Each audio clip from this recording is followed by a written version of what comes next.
je vais t'expliquer comment j'établis un emploi du temps. Donc je t'en ai un petit peu parlé dans la vidéo précédente, mais c'était ton emploi du temps personnel. Là, on va plutôt s'attarder à l'emploi du temps de l'école, savoir combien de temps on fait travailler l'enfant, etc. Dans un premier temps, je tiens à te préciser que légalement, tu n'as aucune obligation de temps d'instruction pour ton enfant. Personnellement, toute la primaire avec mon fils, il travaillait 2 à 3 heures par jour pendant 4 jours. C'était, comme je l'ai déjà dit jusque-là, un apprentissage qui était très scolaire. On faisait avec les cahiers tout le programme, ou en tout cas ce genre de cahiers-là.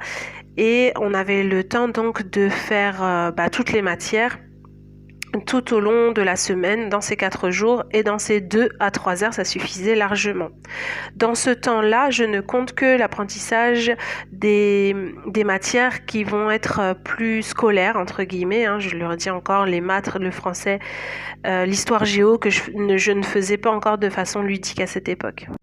On travaillait essentiellement le matin, puisque c'est au réveil que le cerveau est le plus réveillé et plus opérationnel pour travailler. Et l'après-midi, c'était plutôt les sorties ou les activités manuelles à la maison. Alors déjà, dans un premier temps, voilà. Est-ce que toi, tu préfères travailler le matin et l'après-midi? Plutôt le matin, plutôt l'après-midi?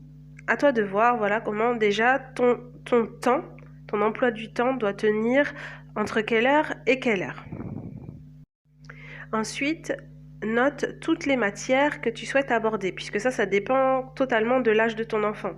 Un petit de maternelle va pas avoir autant de choses à faire qu'un grand de collège, par exemple.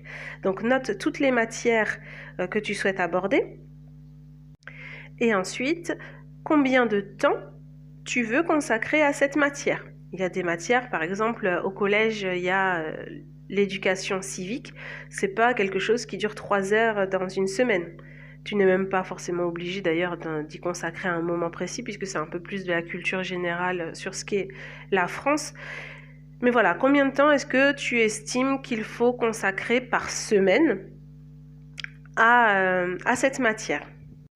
Tu as donc établi combien de temps dans la journée tu veux travailler, combien de matières tu as à aborder et combien de temps vont durer chaque matière.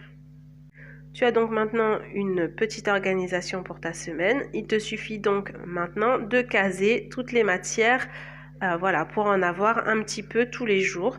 Peut-être que tu vas vouloir ne travailler que 2 ou 3 jours dans la semaine et là condenser les journées, parce que peut-être que beaucoup d'activités sont prévues à l'extérieur. Peut-être que tu vas vouloir étaler un peu ces matières tout au long de la semaine.